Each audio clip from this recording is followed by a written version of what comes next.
Welcome. Welcome. I'm not on yet. Welcome. Let us now rise in body or spirit. The Spirit moved me. Okay. Let us now rise in body or spirit to sing our opening hymn, number 67. We sing now together.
Good morning and welcome. I'm so glad to have you all here with me, whether you're in person or online. I am Catherine Bonner, Director of Programs and Religious Education, and I'm also a member of our worship team. And when our settled minister, Reverend Jay Wolin, is out of the pulpit, our worship team brings to you a variety of guest ministers and speakers who offer different perspectives and sometimes a slightly different order of service. I'm excited to welcome back to our pulpit the Reverend Brock Leach, who is a community minister affiliated with our congregation and a longtime member, and who is working closely with our national organization, the UUA, on UU Innovators. But you'll hear a lot more about that later. I want to extend a warm welcome to our visitors, and when I say warm, it's not the temperature outside, although that is warm. Welcome here in our sanctuary and over our live stream. We are so glad that you made it to us today. You're invited to participate in any of our events. And if you have questions about our congregation or more broadly about Unitarian Universalism, we'd love to talk with you during our coffee hour after the service, which will not be held outside today because it is too blasted hot. We will be in the Lexau wing where it will be cool. Please come. We are a talkative bunch. We have goodies and beverage and coffee and lively conversation to share with you. Please take a moment to register either on our virtual guest book found via a link on our website, uusrq.org, or if you're here in person at our welcome table right outside our doors, we'll happily send you our weekly newsletter with information about both our in-person and our virtual events. So I have several announcements today. First of all, we inadvertently said that we were having a Rainbow Alliance potluck, which typically would happen today, but this month they are taking a break. So there is no potluck today. If you brought food, share it with anybody that you see. Okay? I also wanted to recognize Jake Briscala. Jake is moving on. He graduated from high school, and he is leaving us after several years of service of helping us every Sunday put up the tables and get the coffee ready and everything. So please, as you see him, congratulate him, thank him for his dedicated service to us. He is heading up to Gainesville to go to school, and we will miss him. Yes. I also want to thank Christine and her father, Joe Sr. This is their last day playing for us for the summer, and we have so appreciated your efforts in making our summer so special. Thank you. So on the fourth Sunday of each month, our congregation shares 100% of the collection to a local nonprofit doing good work in our community. And Sharon Howard now will come up. She is our social justice team leader, and she'll tell us more about today's worthy cause. Sharon. Thank you. Thank you. Our Share the Plate offering today will support foster care youth. The Sarasota Youth Shelter is part of the Safe Children Coalition. Their mission is to protect children, strengthen families, and build community. They believe all children deserve an environment where they feel welcome, appreciated, and valued. The youth receive wraparound services, child-focused and family-centered, which includes temporary housing, counseling, and transportation to their respective schools in Sarasota County. Every year, our Social Justice Committee plans an outing for the youth. Their ages approximately 10 to 17. Here are some of their reflections. I'm starting with the oldest first. To Miss Sharon, Miss Sandra, and Miss Nina, I would like to express my personal gratitude for everything, the books, the bowling, and the food. I am grateful the most for the generosity. It was heartfelt in a time when a lot of things in our lives, and mine, aren't going the way we had hoped or planned for. This is an act of kindness, which is a ray of light in a very dark time. Others, the youngest said, "Thank you for helping me find dog books. You really made my day." Another, "The trip was one of the best things that happened to me forever." Another, "I haven't been bowling since elementary school. It was exciting." Another, "I love all the books I received, and I'm eager to read them. Thank you." Your donations today would fund this project, the foster youth. Please give generously.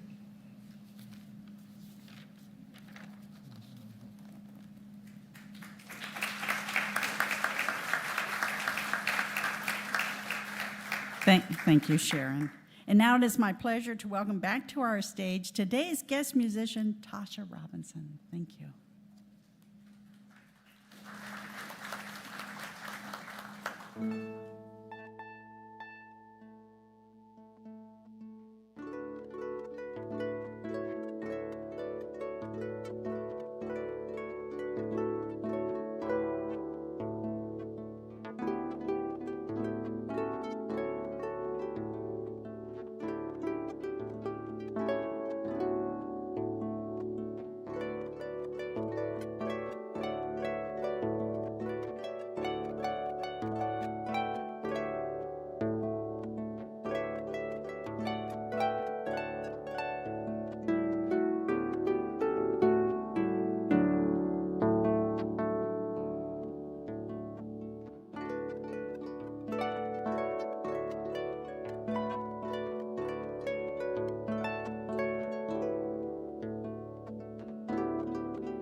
Thank you, Tasha. That is beautiful.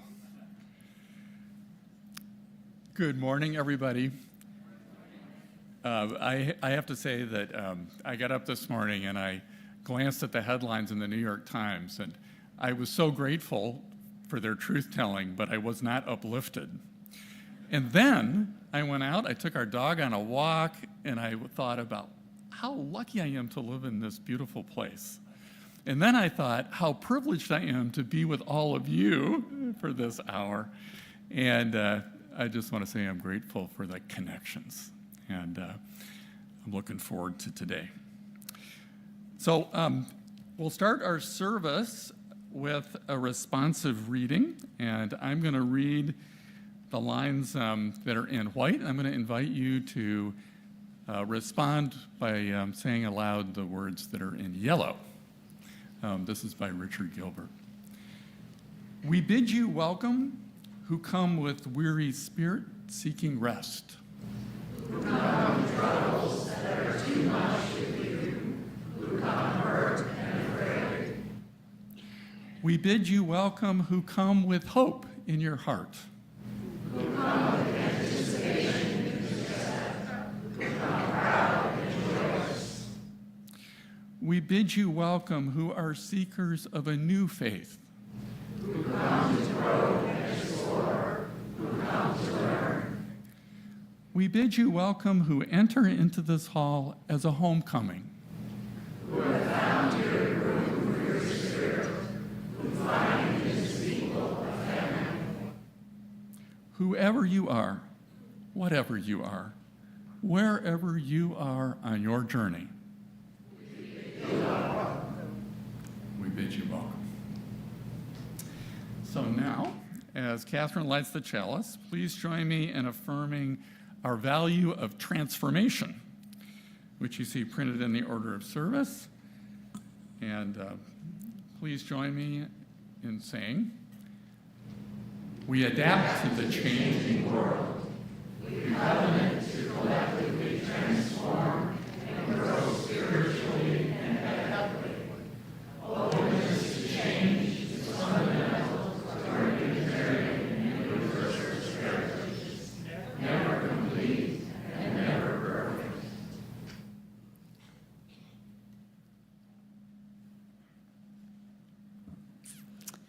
My favorite part of the service. So today's story is One, written and illustrated by Catherine Otoshi. Blue was a quiet color.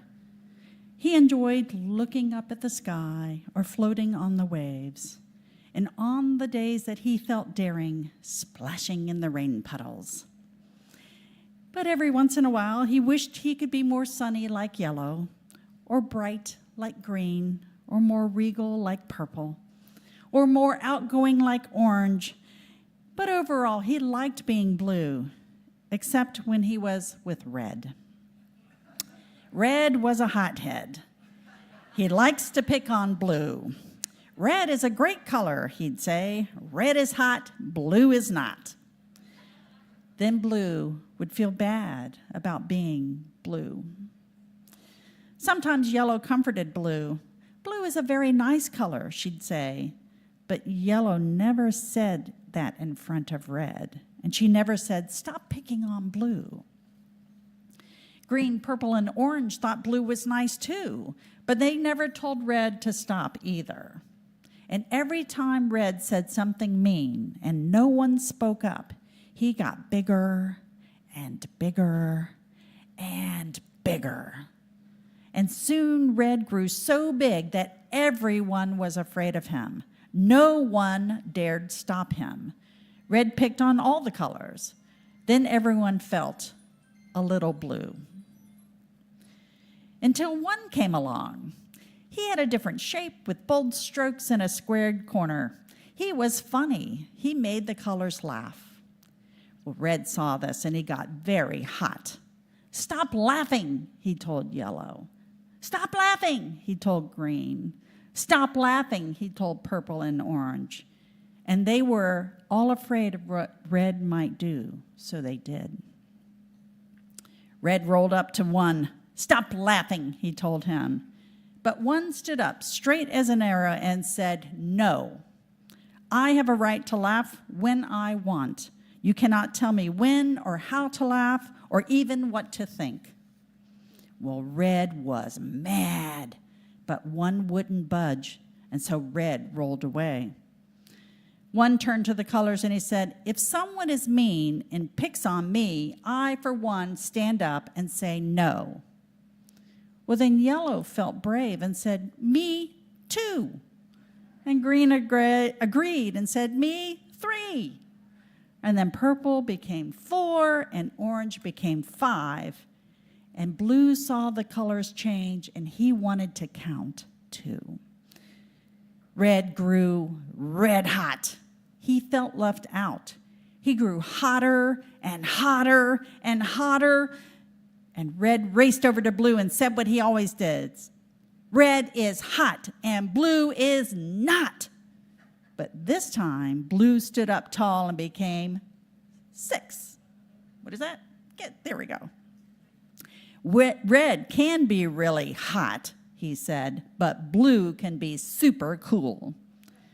Well, Red blew a fuse and tried to roll over Blue. But everyone took a stand and said, "No." And seeing them standing tall made Red feel very, very, very small. And then Red turned even redder and began rolling away. But Blue called out, "Can Red be hot and Blue be cool?" So Red stopped in his tracks, questioning what he had just heard. But one who had embraced at his core love, compassion, and empathy knew that to build a beloved community, we needed to make space for everyone to be seen, valued, and heard. So he said to Red, "Red can count too." Well, Red rocked and rolled and turned into 7. "Everyone counts," they shouted. Then Red laughed and joined the fun. You know, sometimes it just takes one. Will you be that one today? We are here to connect together in loving community, to nurture our spirit and help heal the world. We want to become more multi-generational, multicultural, where we continue our work in advancing justice, but even more importantly, where we create space where all persons can feel belonging, spiritual growth, and support on life's journey. But to do so requires all of your voices to be heard on what you are looking for in our community. In our next newsletter, you will receive a link to a survey of what you might have an interest in participating in this year. It will include different types of opportunities for you to voice your ideas, to learn, to share in spiritual experiences, or just being together. Your response will help guide us into the future. I hope you'll take a few minutes when you receive the link. And now I invite any children and youth to join me in the West Wing, where we will finish our month of kindness by exploring the importance of please and thank you.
So for our centering this morning, I want to share some thoughts on transformation from Reverend Sherry Prudhomme.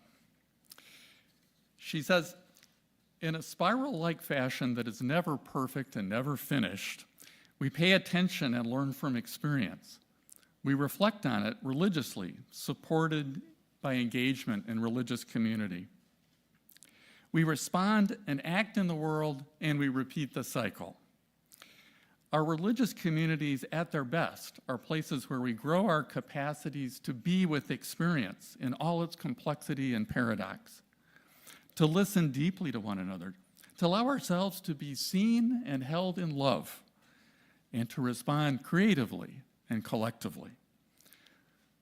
Transformation is not an ideal to be achieved, it's a practice to be lived. So as we enter into our moment of silence, I invite you to sit back in your seat, relax your shoulders, breathe, and reflect on how you have been transformed and are transforming.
So our reading for this morning is from Reverend Cameron Trimble.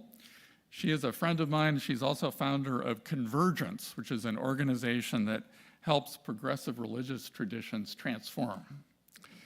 She says, and she wrote this, by the way, after the Texas floods, as the climate warms, disasters have become a regular rhythm of life. Floods, fires, hurricanes, and storms that tear through communities with little notice.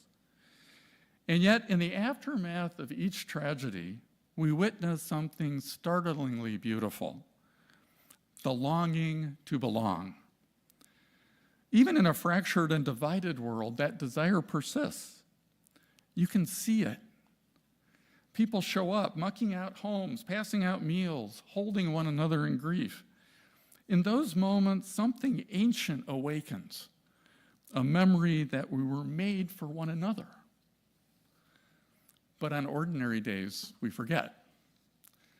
Our society has lost its shared moral vocabulary. For generations, we've been told that meaning is whatever we make it. Freedom is the highest good. No one can tell us who we are or who we owe.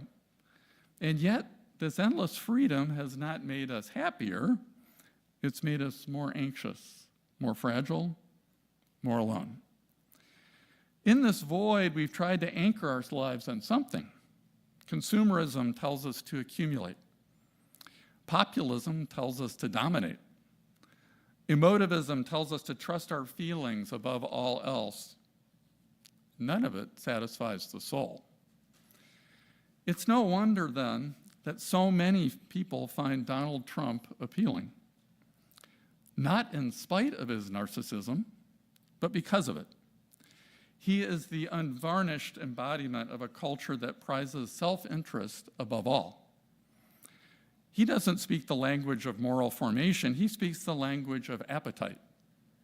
I want, I take, I win. And many follow him not because they've lost all moral instinct, but because they've been shaped by a society that no longer teaches moral formation. Where there is no shared good, the loudest voice wins. Where there is no communal story, the cult of personality fills the void. Trump is not forming people morally. He is giving them a stage on which to display the self, without apology, without reflection, without responsibility. He is what happens when we confuse expression with formation, feeling with truth, and charisma with character. But it would be a mistake to believe that this is all people want. The longing for shared moral purpose is alive. It's expressed quietly in acts of kindness, in yearning for justice, and in the fatigue so many feel in a culture of division and cynicism. Beneath the noise, people are searching for something deeper. The antidote to moral collapse is not moral superiority, it's moral formation. In the end, character is not something we find, it's something we form together. So, and as speaking of something we form together, please support this work of this congregation and especially the work of the program that Sharon talked about for kids. This is a great time to do that. You can do that if you're on YouTube using the QR code or also in the order of service. Let this sacred time begin.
So, there are many ways to describe the moral crisis that we're facing as a nation.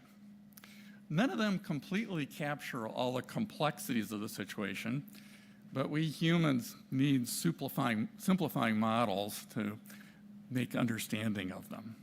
And I am no exception. So go with me on this, but I think we are witness to an epic contest between grift and graciousness. On the one hand, all around us, we see naked self-interest not only being sanctioned, but sanctified. We have people in all parts of our civil society proudly proclaiming that our main obligation in this short life is to claim all the attention and power and wealth we can. In the worst case, we have white Christian nationalists claiming that it's our divine duty to prioritize ourselves, and it's a sinful weakness to feel empathy for others. It blows my mind that so many people in positions of power are really just run-of-the-mill grifters, con artists, and they're proud of it. On the other hand, there are people like those in the present company who recognize that ultimately we are all in this together. We need each other to become our best selves. We believe we can address our most pressing problems when we collaborate. We feel called by the Spirit of life to honor and support one another. And by the way, that worldview comports with the teachings of all the world's great religions that uphold the Golden Rule. It's borne out in the historic art of human progress. It's backed up by everything we know scientifically about what humans need to thrive. I call this morality graciousness. Now, I don't mean politeness, although that's also nice. I'm referring to the original Christian idea that all of us are graced by God's unmerited love freely given to all of humanity. In our tradition, that's reflected in the Unitarian idea that the divine love is not above and beyond, but it's incarnate in each of us, and it connects us one to another. It's expressed in the Universalist assertion that God is love. You saw that on above chancels and Universalist congregations across the country. And a year ago, that graciousness was officially enshrined in Article 2 of our UUA bylaws, which for the first time declared that our shared purpose is, and I quote, to transform the world through liberating love. And we aim to do that by actively living out our 7 shared values together: our interdependence with one another, equity, transformation, pluralism, generosity, and justice, all anchored by love at the center. So our theology is the opposite of self-centeredness. It recognizes that we are all in it together now more than ever. The question in this moment is, how do we harness those values to turn the moral tide? Of course, job one is to stand up against hate and advocate for our values at every opportunity. And I am really proud of the way UUs are doing that, particularly in this congregation. With everything from the courageous decision to host a lynching memorial on our grounds to our advocacy for racial justice in so many ways, and now our full-throated commitment to defending democracy. But as Cameron Trimble said in our reading, in the end, character is not something we find, it's something we form together. And what stands in the way is that rampant disconnection that so many people feel. Disconnection with other people, with communities, with reality in some cases. And I understand why so many people feel disenfranchised. Their expectations of how their lives would unfold are not being met, often for reasons beyond their control. Add to that the fact that so many people today have never been part of any community that supported moral formation. Their perspectives are more likely to be shaped by the people most like them and by the content of their screens, most of which has nothing to do with moral formation. So we end up with people so desperate for belonging that they're willing to follow leaders who are so obviously dishonest and disturbed. Yet we all long to be part of something larger than ourselves, something that gives our lives meaning. We crave authentic connection. So I want to make the case this morning that what people need most right now is exactly what we have to offer. Because even though we don't come out and say it anywhere, our congregations are really human development organizations. They prioritize moral formation and spiritual development. And if you stop to think about it, we have some real advantages over other institutions in this space. We don't exist to promote any particular creed. We welcome people who identify with any religious ideas or none. We make no promises about the afterlife. We focus on the precious current life. And we trust that how we live transcends time. We aim to welcome people from all cultures, sexual orientations, abilities, gender identities, and generations. We source wisdom from 500 years of our own tradition, along with history's great prophets and philosophers and scientists. Think of the resources we have for this work. But notice that these values don't stand alone. They're explicitly tied together in a dynamic, ongoing way that advances love writ large. They're not separate intellectual ideas that we're asked to consider individually and endorse.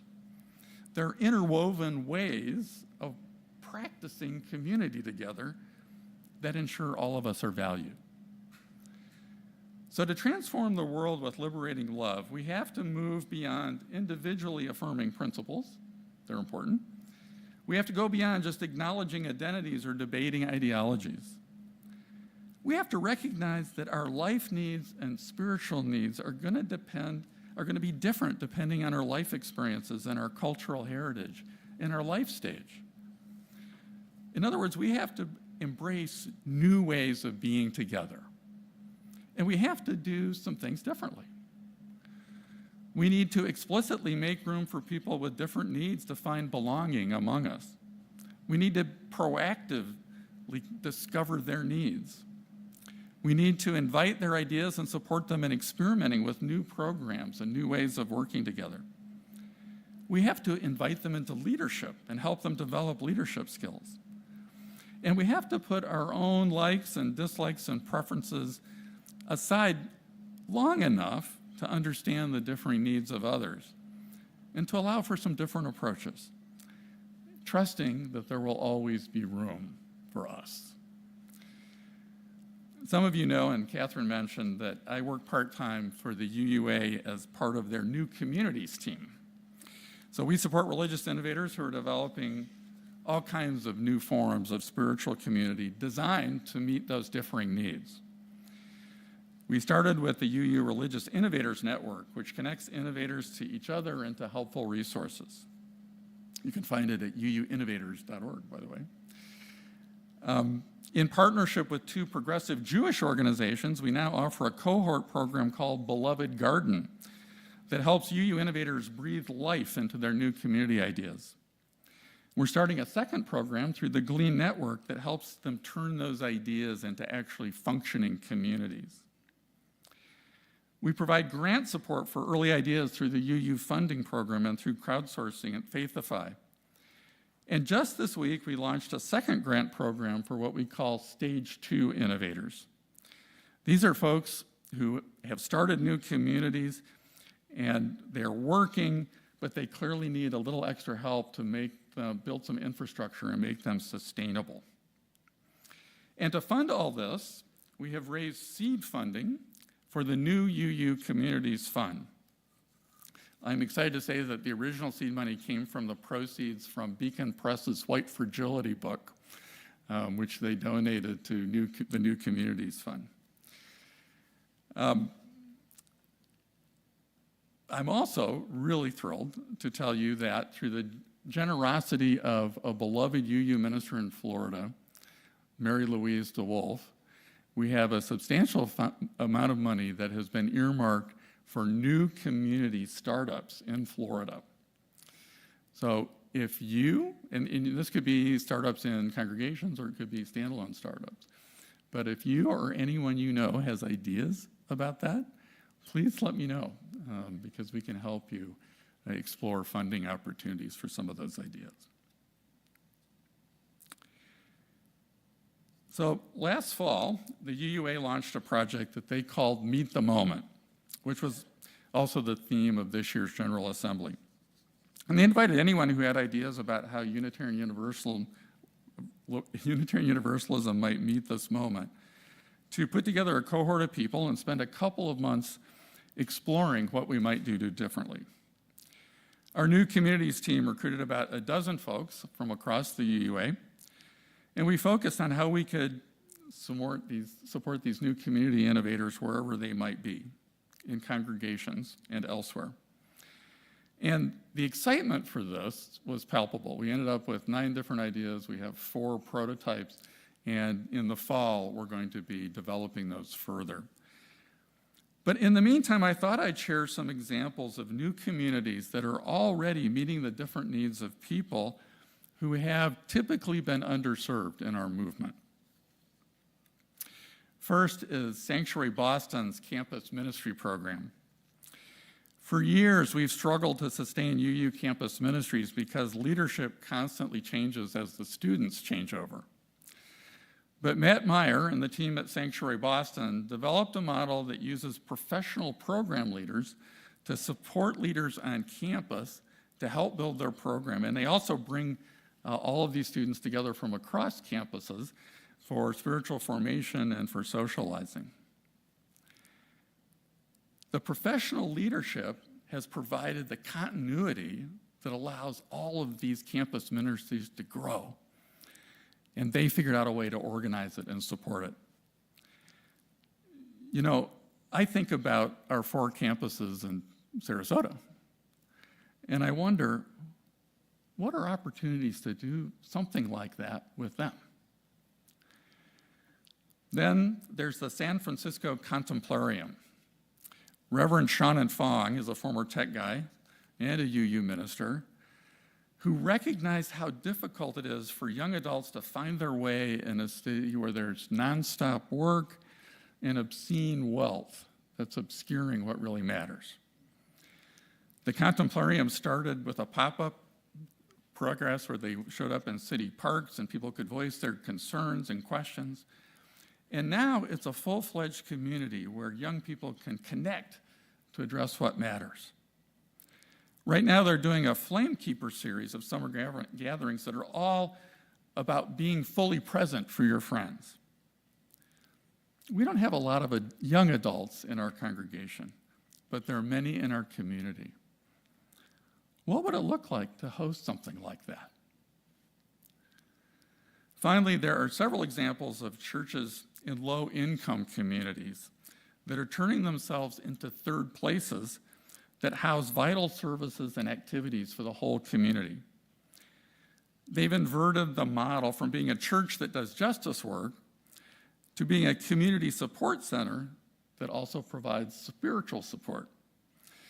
All community services and activities are open to anyone, and membership is available to those who want to go deeper in the spiritual dimension.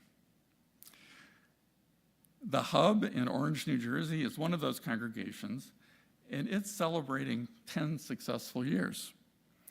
First Parish UU in Taunton, Massachusetts is another one.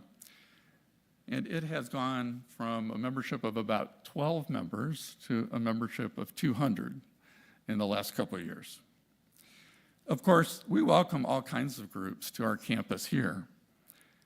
But what would it mean if we were to house some community-wide programs here? We have a lot of low-income people around here, particularly just to the south of us. What would it look like if we were to host that kind of service here? These are just a few examples, but you get the idea. There are many ways of meeting different needs for different peoples of life stages and circumstances. And I am proud to say that our own congregation has been on this path for a couple years. It's not a new idea. 2 years ago, we adopted the 8th principle, which committed us to journeying toward wholeness by working to build a diverse, multicultural, beloved community. Then a year and a half ago, we held a series of congregational conversations and overwhelmingly adopted new mission and vision statements. As Catherine said, we described our mission as connected and loving community to nurture the spirit and help heal our world. And we agreed that our vision is to be a multi-generational and multicultural community known for advancing justice, where all persons can find belonging, spiritual growth, and support on life's journey. Over the last year, a few of us, and there's quite a number, including Catherine Bonner, Becky Vanderbogert, Aubrey Porteous Phillips, have all worked in particular to conduct a series of workshops that introduce what multi-generational and multicultural futures might look like. We explored concepts like intercultural competence, what it means to be a community of communities, and how we might create a culture of experimentation. And we also ask ourselves, what would success look like? We concluded that our ultimate goal in all this isn't demographic. It's really about building a community where anyone, regardless of who they are or where they come from, can feel they belong, where they can be seen, heard, and valued, where they have an opportunity to lead and to grow, where they can find their own purpose and meaning and can be connected to one another and to that which is larger than themselves. It's a place where all lives are enriched. The good news is that we can ask people how we're doing on those dimensions and we can measure our progress. So we did an experimental survey of this a while ago, and we're thinking, what if we did that? What if we asked people how we're doing on those dimensions at the end of every church year and use that to think about what we do next? And with the help of the workshop attendees we had, we've identified at least 5 initial groups of folks who have differing life stage or cultural needs that we might serve better. First are parents of young children. This is a conversation that Catherine has ongoing with parents, and they have a lot of good ideas about what they need and what they might do differently, and it's evolving. Next are youth and teens. This is an area that needs new approaches and some experimentation. Maybe we focus on giving teens shared experiences that help them figure out who they are and what they're meant to be in the world. Another group are older, mobility-limited adults. We have a number of members who can't easily get to campus and need stronger community bonds. What might we do to bring our community and many parts of it to them, either physically or virtually? Finally, Hispanic immigrants and Spanish speakers. Particularly now, our Latino community is in need of help, and we have Latino immigrants and Spanish speakers in our congregation who would like to find ways to help. We want to explore what that would look like. So, looking ahead in the coming church year, the board has encouraged us to set some goals for this work that are currently being drafted. For example, we'd like to conduct group conversations with all members of our congregation to better understand their needs. This is something Bill Payton has inspired, and he's actually offered to lead it. We want to broaden access to our multicultural future workshops. We're going to make them shorter, and we're going to offer them more frequently. We want to find ways to proactively connect with our newcomers in new ways that invite them deeper into our community life. We want to encourage new leaders to step forward, and then we want to support them, invite them to experiment with new ideas they might have about forms of community. And we'd like to add 2 new program offerings that deepen spiritual growth.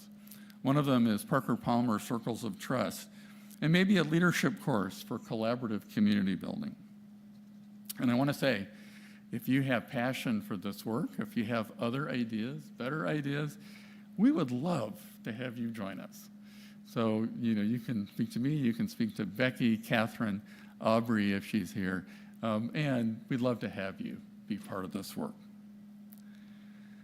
So, in the epic contest between grift and graciousness, we have to make the public case for transformational love in every way we can.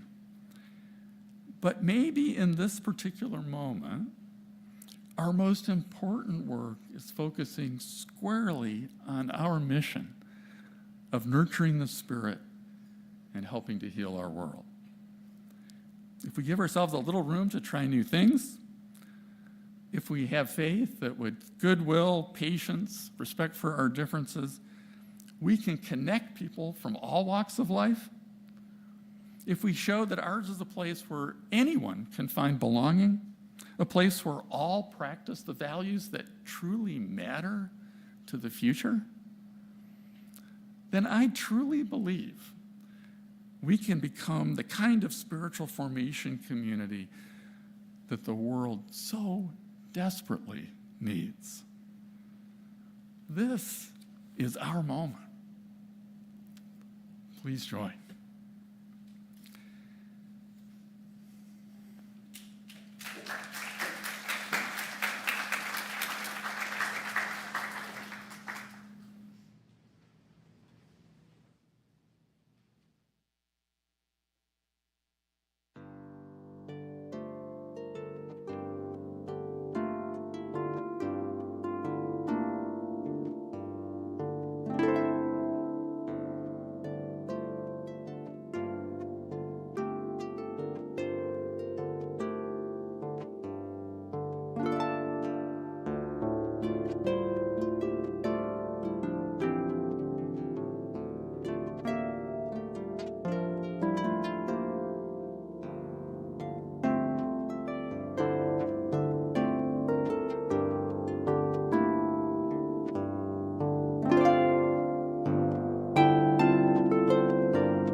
so much.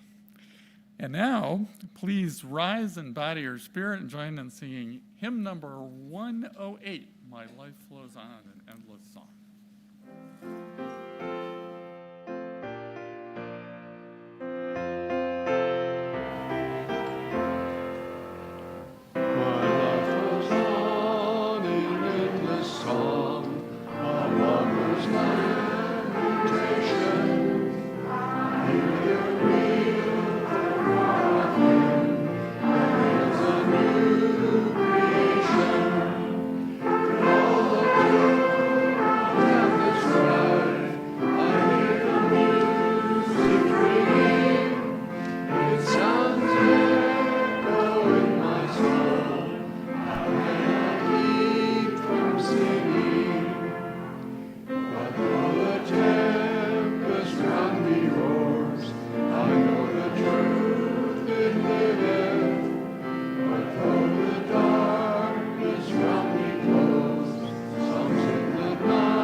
Let's keep hearing that real though far off hymn that hails a new creation. Let's be a part of bringing it about, and let's keep singing. So now please join me in extinguishing the chalice, saying together, we extinguish this flame, but not the light of truth, the warmth of community, or the fire of commitment. These we carry in our hearts until we are together again.